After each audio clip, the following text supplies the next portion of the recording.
राम यह नाम केवल एक व्यक्ति का नाम नहीं है। यह उस संस्कृति का प्रतीक है जो हजारों वर्षों से जीवित है। हम राम को केवल एक इतिहास या मिथक के रूप में नहीं देखते हैं, बल्कि वह एक आदर्श है, एक ऐसे व्यक्ति का प्रतीक जो जीवन की हर चुनौती से लड़ता है, लेकिन अपनी आंतरिक शांति और संतुलन को नहीं खोता।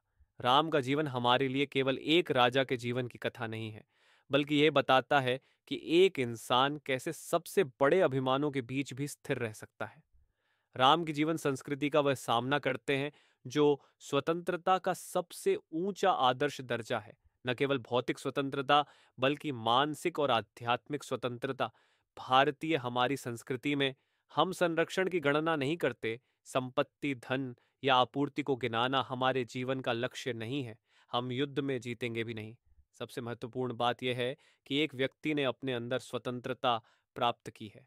हमारे समाज में यह माना जाता है कि जीवन का वास्तविक उद्देश्य आत्मा की मुक्ति, मोक्ष या मौका है।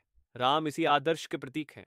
उनके जीवन में भले ही अनेक विपत्तियां आईं, लेकिन उन्होंने कभी अपनी एकता से मुंह नहीं मोड़ा, कभी अपने भीतर की शांति नहीं खोई।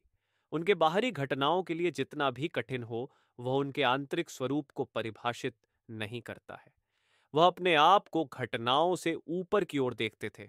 ये गुण उन्हें एक आदर्श रचना है। वे सिद्धांत ये कैसे होते हैं, कैसे इनके भीतर स्वतंत्रता को खोजा जाता है। जब राम अयोध्या में थे तो कुछ घटनाओं ने उन्हें अपना राज्य छुड़वा दिया। एक साधारण व्यक्ति होता है तो वह क्रोध से भर जाता है, परंतु राम ने अपने कर्तव्य का पालन किया और वनवास को स्वीकार किया। वनवास में भी जब उनकी पत्नी सीता का अपहरण हो गया, तब भी राम ने क्रोध में कोई निर्णय नहीं लिया।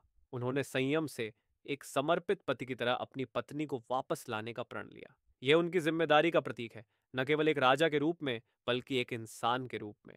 एक राजा के रूप में राम का जीवन हमें सिखाता है कि जब आप नेतृत्व की भूमिका निभाते हैं, तो आपकी जिम्मेदारियां आपकी व्यक्तिगत भावनाओं से बड़ी होती हैं। जीवन में बाहरी सफलताओं को प्राप्त करना सरल है, लेकिन वास्तविक विजय नहीं है। राम का जीवन हमें सिखाता है कि वास्तविक विजय स्वतंत्रता में है, जिसके अंदर हम हैं।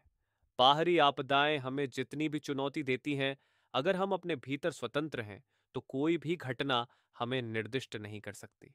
राम की सबसे बड़ी विजय यही थी कि उन्होंने अपने मन को शांति प्रदान की। यही कारण है कि वह हमारी संस्कृति में बहुत महत्वपूर्ण है। रावण सामना करना मुश्किल था, लेकिन वे कभी भी अपने जीवन के कार्यों को नकारात्मकता से प्रभावित नहीं करते थे। राम का वनवास हमें उनके जीवन का सबसे अद्भुत दौर दिखाता है। जब वे अयोध्या से दक्षिण की ओर जाने लगे, तो उन्होंने कई लोगों से मुलाकात की। उनमें से कुछ ने उन्हें सहायता दी, तो कुछ ने उन्हें चुनौती दी। दक्षिण भारत में उनका नाम अलग अलग शोध में लिया जाता है। आंध्र प्रदेश, कर्नाटक और तमिलनाडु के इलाकों में राम को रामर के नाम से जाना जाता है।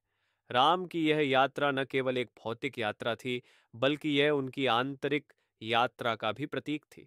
उन्होंने अपने जीवन में कर्तव्य और धर्म की जो प्रति प्रदर्शित की, वह अद्वितीय थी। उनका उद्देश्य केवल युद्ध नहीं था, बल्कि धर्म और सत्य की स्थापना थी। राम ने युद्ध तो किया, लेकिन उनके युद्ध का उद्देश्य विजय नहीं था। यह युद्ध धर्म की स्थापना के लिए था, अधर्म के नाश के लिए था।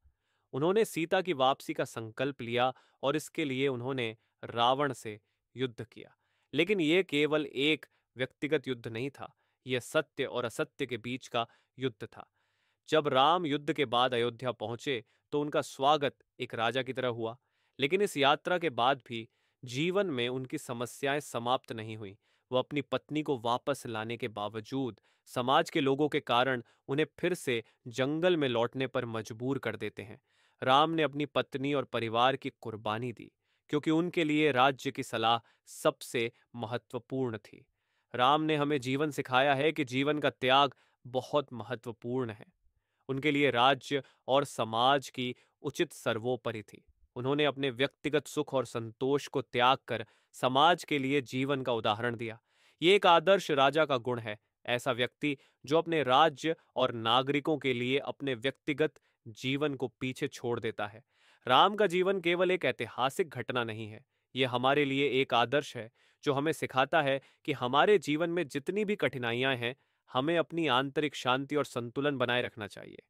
बाहरी दुनिया में कितनी भी रणनीति हो, हम ये फैसला ले सकते हैं कि हम अपने अंदर कैसे रहेंगे। राम का जीवन हमें यही सिखाता है